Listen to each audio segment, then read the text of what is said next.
오늘 말씀의 제목은 거꾸로 보는 행복, 거꾸로 보는 아름다움에 대한 말씀의 제목으로 함께 은혜를 나누고자 합니다. 우리가 이렇게 살아오면서, 세상에 살면서 이렇게 저렇게 많은 것을 알게 되고 또 지식과 정보, 가치관을 형성하죠. 그래서 나 나름대로 기준이 있습니다. 그런 표준도 있고 기준도 있는데 이것을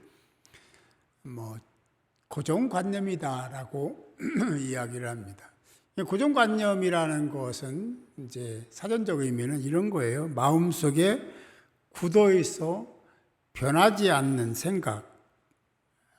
사람들마다 다 있죠.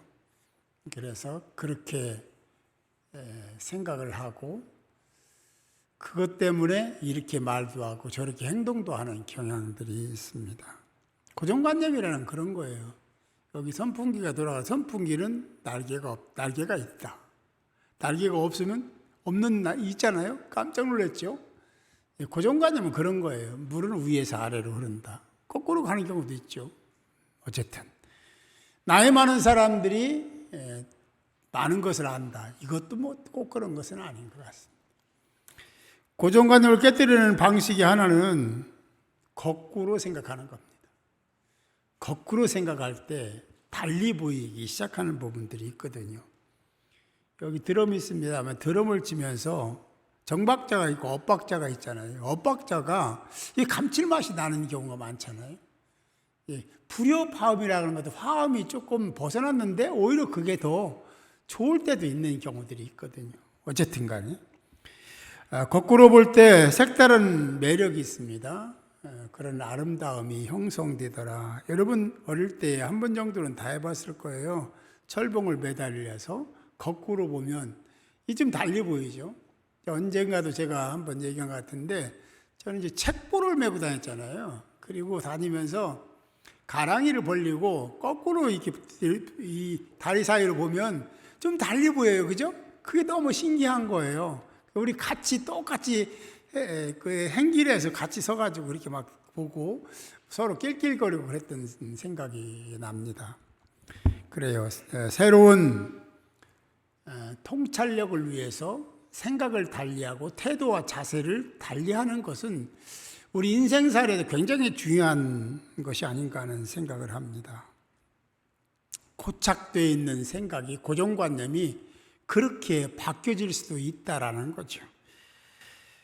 공학에서 쓰이는 용어 중 하나가 최적화, 옵티마이제이션이라는 최적화라는 말입니다. 이 최적화는 그런 공학에서는 굉장히 중요한 용어의 하나입니다.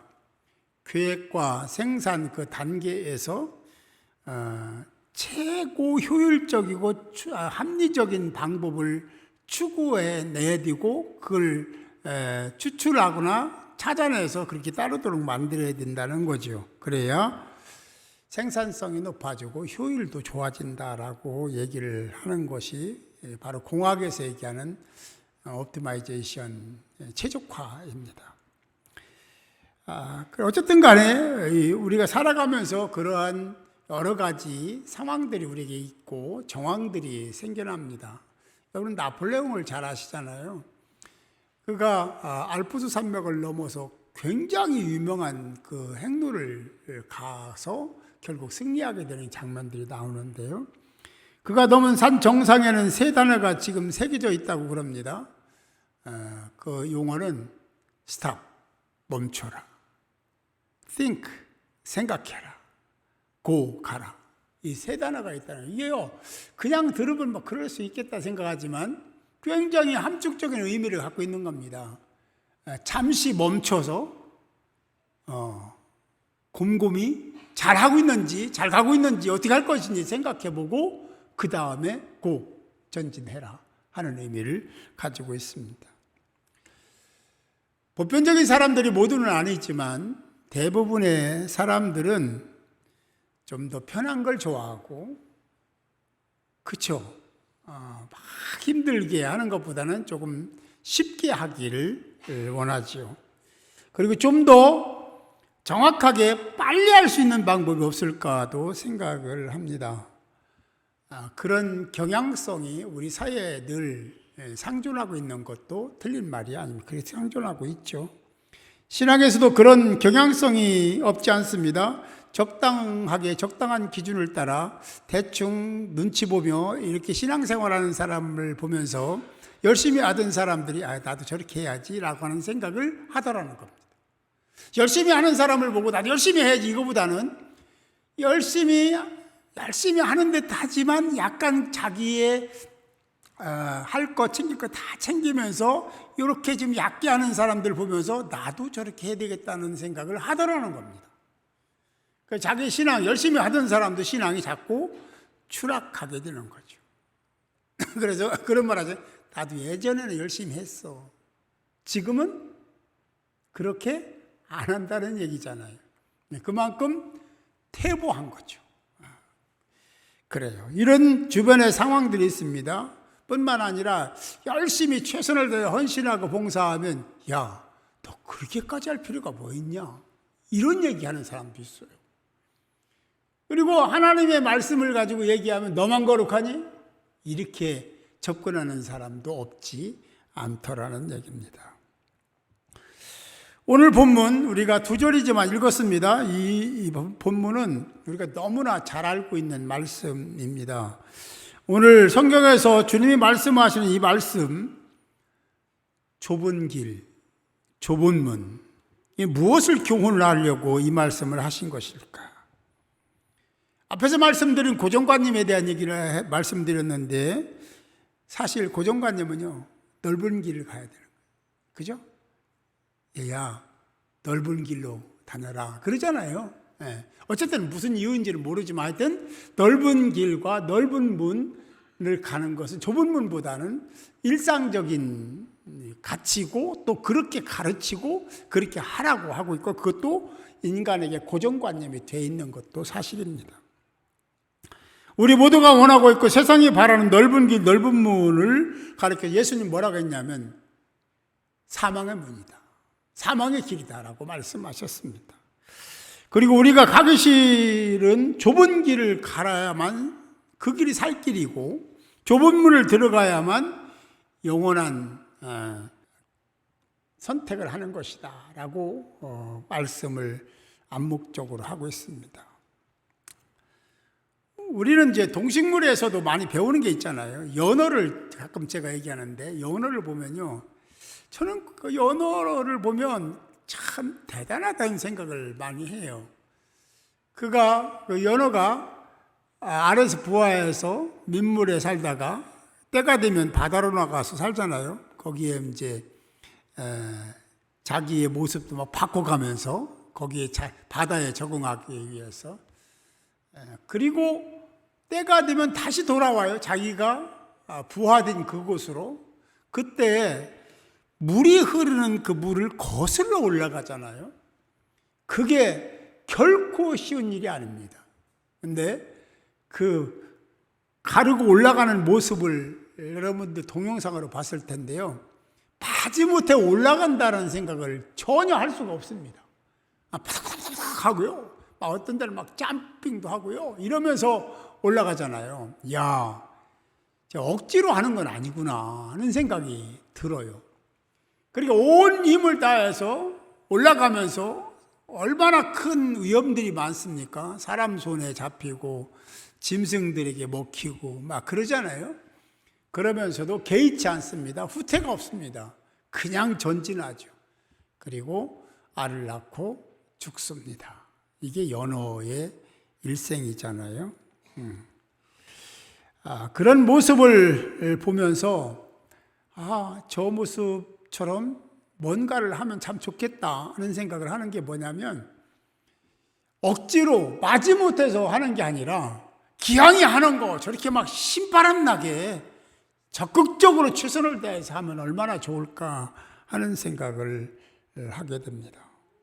사실은 그렇게 하는 것이 목적이 분명하죠. 종족 번식을 위해서. 자기를 위해서 그러는 게 아니에요. 자기는 희생입니다. 결국은 죽잖아요. 거기까지 최선을 다하고 알 낳고 죽는 거거든요. 근데 다음 새끼를 위해서 그 일을 합니다. 예수님 고집스럽게 좁은 길 가라, 좁은 문으로 들어가라 라고 하신 이유가 거기에 있습니다. 세상은 다 이렇게 저렇게 고정관념도 가치들도 형성되고 나름대로의 트렌드도 형성되어 있는데 그 길을 가지 말라는 거예요. 그리고 그들이 안 가는 다른 길을 가라고 말씀하시는 겁니다. 그 길을 가면 너희들은 죽는다. 그 길을 가지 마라 라고 말씀하고 계신 겁니다. 여러분들이 가야 될 길은 주님이 말씀하신, 우리 신앙인이니까 구원받은 하나님의 사람들은 꼭 좁은 길 가야 됩니다.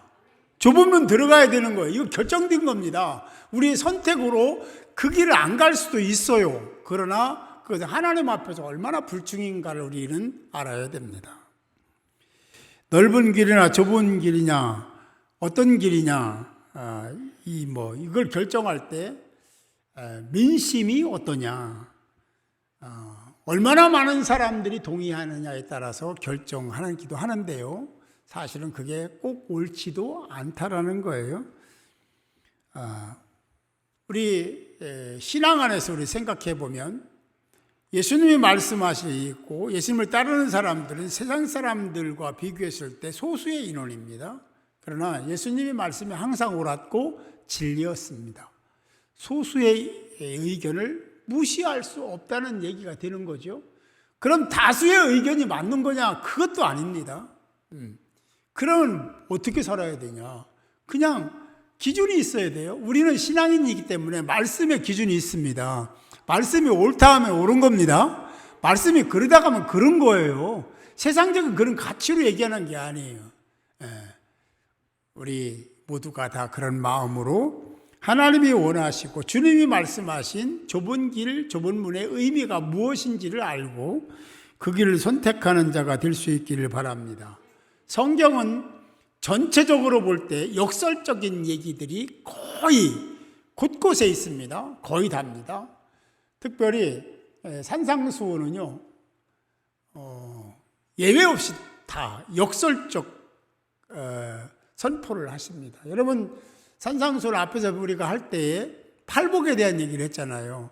거기에 보면 그 팔복들이 다 역설적인 거예요. 심령이 가난한 자가 복이 있습니까? 이렇게 얘기하면 이게 세상적인 거 무슨 소리 하고 있는 거야? 애통하는 자가 복이 있다.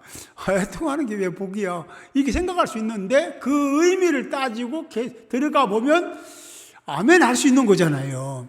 이게 우리가 세상적인 얄팍한 지식이나 경험이나 그런 식견으로 보는 것과 하나님이 알파와 오메가이신 주님이 보는 관점과는 전혀 다른 것이거든요. 우리는 하나님의 관점 속에서 세상을 보고 사람을 보는 자들이 되어야 될 줄 믿습니다. 그 길이 좁은 길입니다. 그 길이 좁은 문인 거예요. 세상 사람들이 원하는 그 길로, 그 방식대로, 그 방법대로 사는 것은 넓은 문이요, 넓은 길입니다. 그런데 하나님 말씀대로 살고 지키고 행하는 것은 좁은 길이고 좁은 문입니다. 그런데 거기에 핵심적인 가치들이 숨겨져 있더라는 것입니다. 그래서 우리는 하나님의 말씀을 가만 뜯어보면, 그리고 묵상하면, 깊이 연구하면 그 말들이 얼마나 오묘한 달콤한 말씀인지 몰라요. 그 길을 선택하는 자가 모두 되셔서 하나님의 큰 사랑과 은혜를 받고 누리는 복된 자들이 되시기 바랍니다. 오늘 본문은 하나님 나라의 이 기독교의 황금률의 결론적인 얘기와 같습니다. 여기 말씀 보면 좁은 문으로 들어가라, 멸망으로 인도하는 문은 크고, 멸망이라고 했잖아요. 사망의 문입니다. 넓은 문은 그렇다고 말씀하셨어요.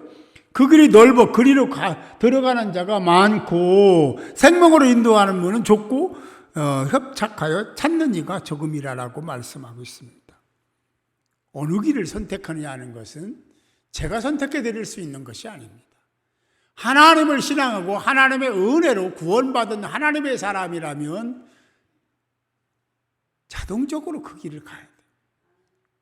아멘이 돼야 돼요.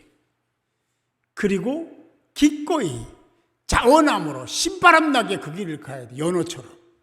마지막 죽음의 길을 가는데도 대충 가는 게 아니에요. 온 힘 다해서 막 꼬리치면서 막 올라가잖아요.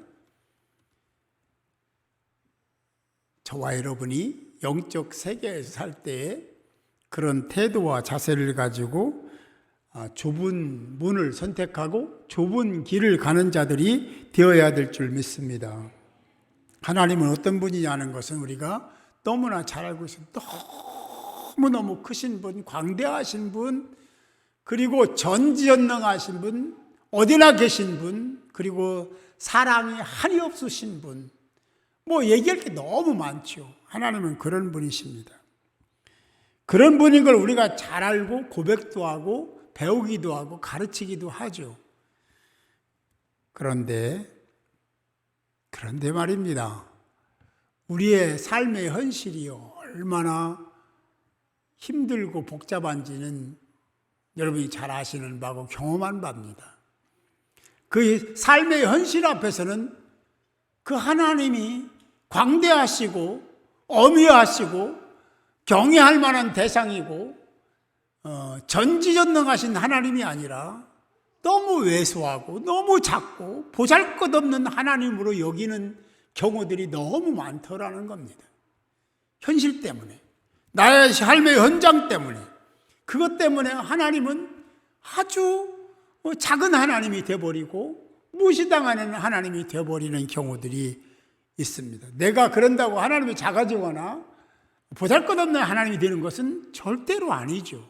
근데 내가 그런 자세와 태도를 가지고 하나님이 크고 광대하시고 어미하시고 전지전능하신 분이고 사랑의 하나님이라는 것을 우리 입술로 고백한 것처럼 그렇게 그분을 높여드리며 경외하며 살아야 되는데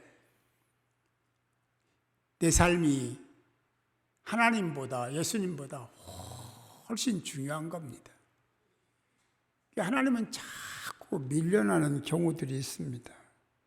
하나 현실 앞에서 주님은 바쁜 우리의 일과 일 앞에서 뒷걸음질 쳐서 물러나셔야만 하고, 나의 피곤함 때문에 예수님은 마냥 기다리셔야 되고, 우리의 취미나 문화 생활을 하기 위해서 예수님은 비켜서야 됩니다.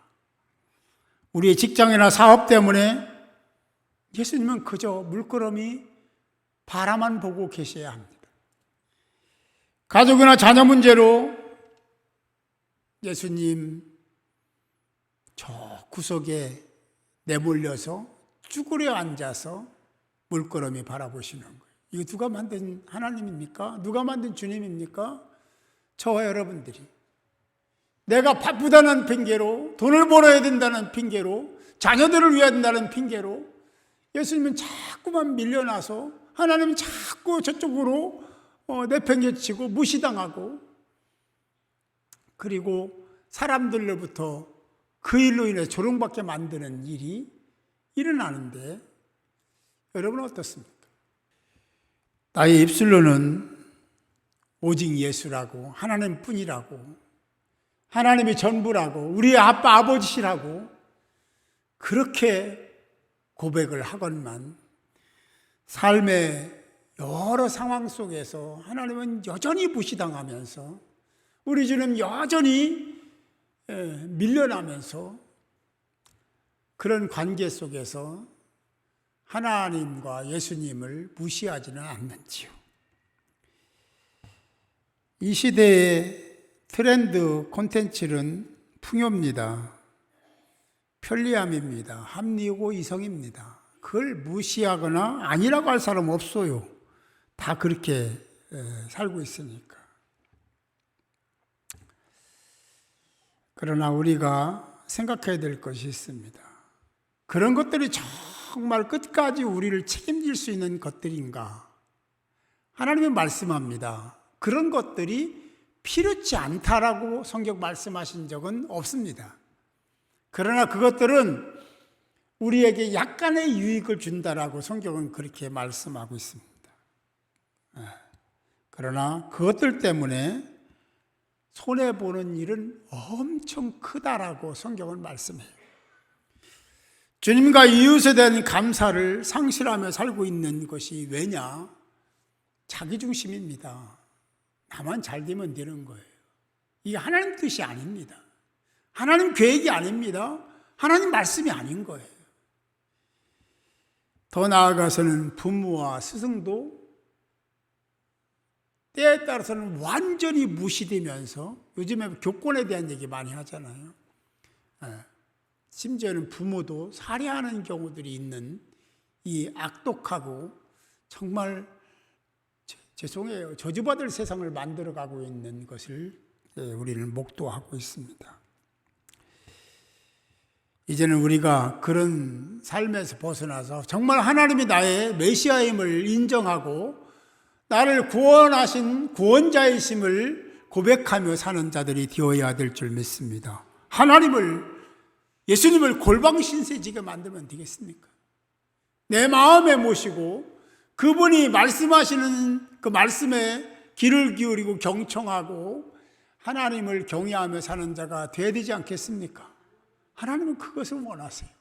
그러나 강제하지는 않습니다. 여러분들이 해야 될 일, 여러분들이 선택해야 될 일, 이 선택은 선택이라고 하지만 엄격한 영적인 강제성이 있는 선택입니다. 반드시 해야 되는 선택입니다. 우리가 하지 않으면 안 되게끔 되어 있습니다. 그것은 큰 심판을 받는 거죠. 우리가 그렇게 살면 말씀에도 있지만 하나님이 챙겨주시고 세워주시고 열어주시고 복 주시는 겁니다. 그 선택을 여러분들이 하나님의 말씀을 가지고 선택했을 때 그런 수혜자가 될 줄로 믿습니다. 주님은 세상과 인간들이 만들어 놓은 자기중심의 그 철옹순 같은 그 아주 단단하게 닫혀 있는 그런 세계를 만든 그 안에 주님은 그 안에 들어가실 수가 없습니다.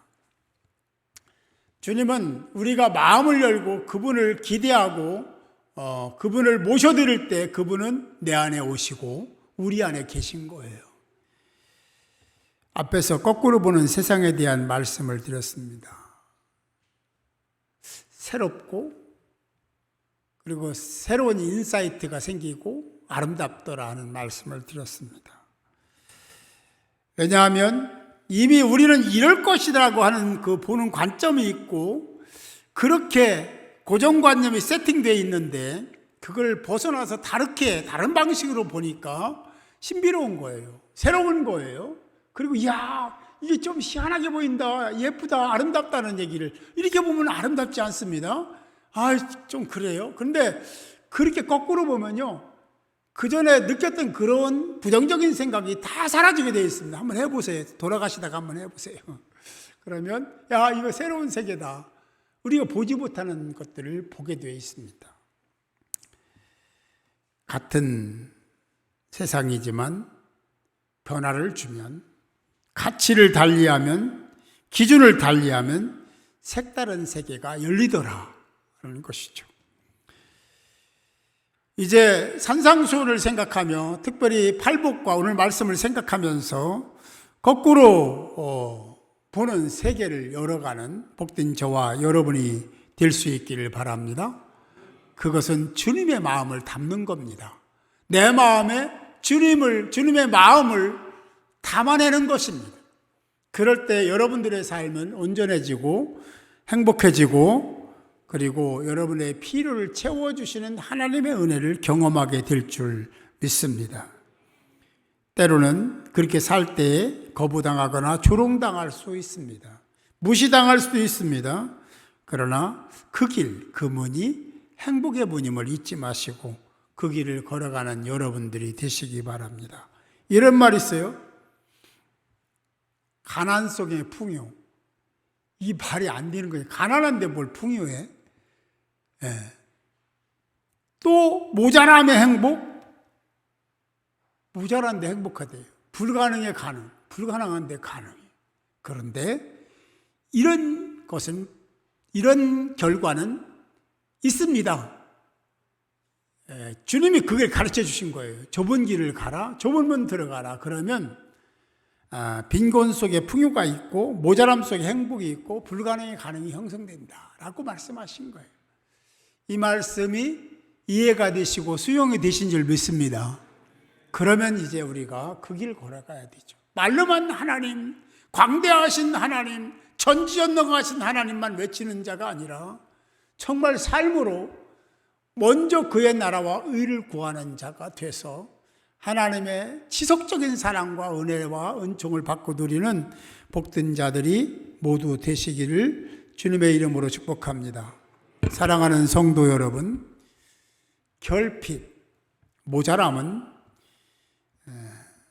풍성과 충족을 위한 전제 조건입니다. 결핍이, 모자람이 있어야 풍요가 있는 거예요. 비움이 없으면 채움도 없습니다. 모자람이 없으면 풍요가 없는 거예요. 비움이 희망이라고 주님 말씀하신 겁니다. 좁은 길, 좁은 문이 행복이라고 말씀하시는 거죠. 가난함과 부족함이 나눔을 만듭니다. 주님의 말씀을 실천하는 장이 열리는 거예요. 모자람과 불편함이 서로에게 도움이 되고 또 사랑의 기회가 되는 겁니다. 세상의 가치와는 다른 길과 문을 명령하신 예수님의 말씀을 따라 역설의 행복, 거꾸로 보는 행복을 누려 보시지 않겠습니까?